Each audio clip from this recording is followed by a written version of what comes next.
Hey everyone, this is 60 Grit. I'm actually going to give you a update on what I thought about this S24 Ultra. Next to it we have the Google Pixel Pro 8. I'm going to give you my dislikes, likes about it. Um, the couple things that I really liked about it, and then a couple things that really why I would not carry the S24 Ultra. Uh, so if you look at like dimensions, what they claim, like this is 6.4 inches on the Pixel 8. This is supposed to be 6.39. But if you look, like, I don't know. I mean, it feels like this phone feels a little bit bigger in my pocket. The width is 3.11, so this is a wider phone. Why the Pixel is going to be three inches wide, and then the depth is also you're looking at 0.3 versus 0.33. This is actually going to be one of the heavier phones out there. That's when you start looking at the flagship phones, like when you look at the iPhone Pro 15 Max, that's 7.8 ounces. The Pixel 8 Pro is 7.5 ounces. And then the S24 Ultra is 8.1 ounces. Does that matter? Doesn't really matter to me. I mean, 8 ounces versus 7.5. I'm big enough where I can carry well, that 1 ounce ain't gonna, or that 0.75 of an ounce ain't gonna really matter to me. So I will get into a couple of things I did like the fingerprint seems like it does work a little bit better than the Google or the Pixel 8 Pro. The camera, it depends on how you're shooting. Sometimes it's shot better than the Pixel 8 Pro. I apologize, I don't have any examples. But the one thing that really stood out to me on the Samsung 8, or I'm sorry, the Samsung S24 Ultra was the zoom. So this will zoom in farther than the Pixel 8 Pro. Kind of step back, we have the 5x optical with the 100x space zoom. On the S24 Ultra. And so when you start looking at like the zoom, when you zoomed in at max on the Samsung, it was very steady. Like when you go and you're in there and you're zooming way in and you're in there, like it was steady. So when you're at this 100x is a thing, it was a very steady shot. So you didn't get like a lot of thing. Why when you go in with the Pixel 8 Pro, when you zoom all the way in, even though your hand's not really moving, the picture moves a little bit. And yes, I get it that all our hands move some. So I say by far the zoom on the Samsung is better than the 8 Pro. When you actually took pictures of it, it was easier to take a picture because it was a more steady shot than my 8 Pro. But you can still get a decent picture. It was just easier to zoom in and to focus on what I was trying to take a picture on the Samsung S24 Ultra. Screen wise, I mean, they're both at, if you look, they're both at full glare. I mean, honestly, I think the 8 Pro takes that one. When you look at the brightness, outside I could see great with both phones. It's not like one really like, oh, in sunlight, you saw one or the other. So the zoom on the camera I would say is better. Between here you got 2600 nits versus 2400 nits. Right here, I actually think the 2400 nits is actually a brighter, better picture. But hey, you see both. You call it for what you think, what you like. What else is there? And the other thing that's pretty cool is on the menu you can actually sit here and you can actually create in the library. You actually create folders within that. Why when you're looking at the when you look at the thing, you can't. If I click on this on the Pixel, it only wants to take it to the home screen, unfortunately. So yeah. So I mean that's kind of cool because you can do more organized. I'm a very clean person when it comes to phones. I hate a bunch of icons, and so being able to organize my library is definitely a plus for the Samsung. I wish Pixel would get on board with that, but iPhone don't let you actually do that either. So there's a couple of things I really did like about it. Speed of it, which one felt more faster than the other. At the end of the day, they both moved great. Battery life, you got the 50/50 versus the 5,000. Either way, I mean, I don't really see a big big draw in there, like on one or the other.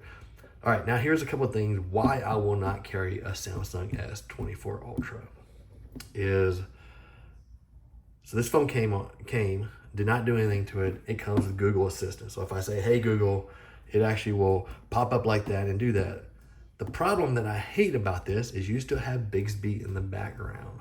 And Bixby, if you're using this button, it wants to activate Bixby and use Bixby. And I can't stand that. Like, Google Assistant is one of the smartest AIs out there. Let me have Google Assistant and take your Bixby and either let me completely uninstall it where I don't have to deal with it, or trash it. And I know some people love Bixby out there, so I apologize if I offend you, but hey, I love Google Assistant. I hate Bixby. That's one of the big issues I have and why I won't carry the phone, because I can't get rid of it. The other thing that just irritates me is like the Samsung icons that are left. And so you could uninstall a lot of apps. There's some apps like the phone app, like this one right here.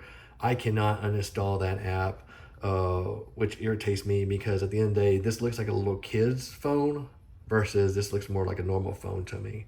And I get it. I mean, like I said, over here, I actually downloaded and installed it. I understand there are skins I can download and I can use skins for it. But here, we're talking about the average users that's using this phone, not the people that are going far out. The camera app, I mean, it looks like a kid's app, this little camera app. So when you start looking at the Samsung and what they got, like, I just don't like their app style. And like I said, I get it. I can download a skin. I understand I'm being finicky, but at the end of the day, I like my sauce the way I like my sauce, and you do not have to like it the way I like it. Kind of like whatever I eat.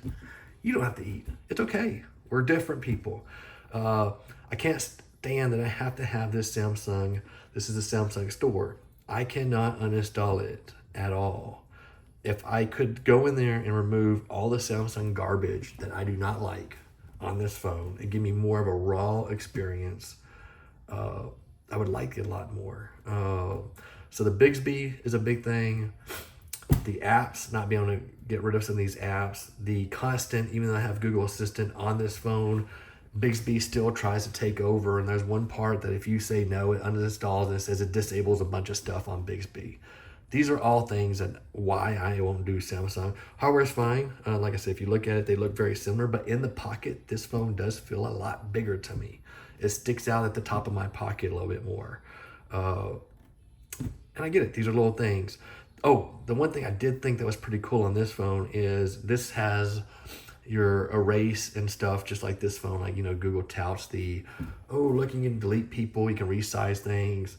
The cool thing about the Samsung is I don't have to have the Google Cloud to back up my photo before I can actually go alter the picture.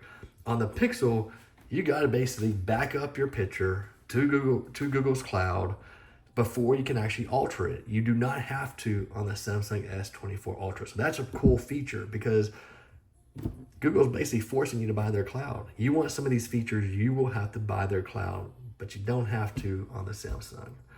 Other than that, like I said, it's a good phone. It's a great option for some people. I don't really use, I did the review, I don't really use this pen at all. I get it. A lot of people love it. I know people that's used it. I love how it just brings up and says hello and all this stuff. And great, if you love it. It's just, I'm not a pen person along those lines. But those are my 2 cents on this phone. Again, I'm not going to carry the S24 Ultra. It has to do with the Bixby, not be able to uninstall all the Samsung apps. And the size of it, for some reason, it just feels a little bit more strange in my pocket than the iPhone 15 Pro Max and the Pixel 8 Pro. There is one thing, and this goes for the Samsung, and this goes for the Pixel, this goes for all Androids. I'm a MacBook user, not a big fan of Windows. And I carry about 40 to 60 gigs of photos on my phone. It is a pain in the butt to get albums from one to the other. I have tried SyncMate, and it takes forever, for days. Never fully syncs all the folders. I have tried using the Android file with the correct click attach. I have tried using other apps. At the end of the day, when I have that many, and I get it, I can break it down into chunks. But that is one thing I wish Android would improve on is, you know, iPhone has their syncing. You plug it into the cable, it syncs all the photos. Don't have any issues with that at all. I can get a new iPhone, hook it up to my MacBook, and it syncs it. And I get it, it's a MacBook. But hey, I actually had a Surface laptop try the same thing, had the same struggle. So if I did try to dump 40 gigs over the cable, it would eventually time out. If I break it up in smaller chunks, I can, which becomes more tedious. So the syncing, if you're a MacBook user and you're going to Android, you may have some issues. Hey, if there's somebody out there that has a better experience with another app, like I said, I've tried multiple apps. SyncMate seems one of the top choices. SyncMate doesn't always do it well. Like I said, hooking up to the cable. So I think Wi-Fi is going to be better than going cable. But I don't know. If I talk to the actual Google store people, they're like, oh well, it's probably somewhere that caches out, and that's why it actually falls off. But like I said, it's not a problem for the iPhone. So if it works on the iPhone, it can work on other phones. There's nothing magical iPhones do to make something work more along those lines. Like I said, this one tends out to sync more. But those are my 2 cents. Again, it's a great phone, great option for many people. It had the Qualcomm Snapdragon 8 Gen 3. You get multiple options of memory, 5,000 milliamp battery, so it's going to get you through the full day. And I'm a heavy user. You got your 6.8 inch AMOLED, 128 or 120 hertz adapt refresh rate, 2600 nits. And like I said, the camera is actually really good. Would I say it's better than the Pixel? Like I said, it depends on what you're shooting, how you're shooting, and everything along those lines. The one thing I will say is better is this 100x space zoom. It's more steady on when you're really zooming in. And if you play with both, you know exactly what I'm talking about.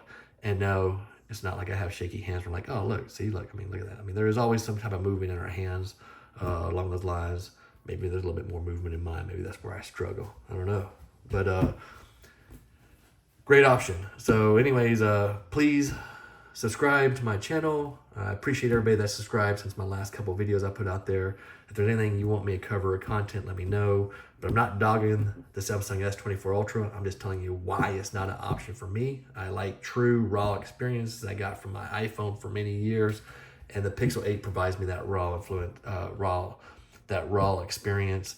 Very similar to how OnePlus One actually will provide that same raw experience for me.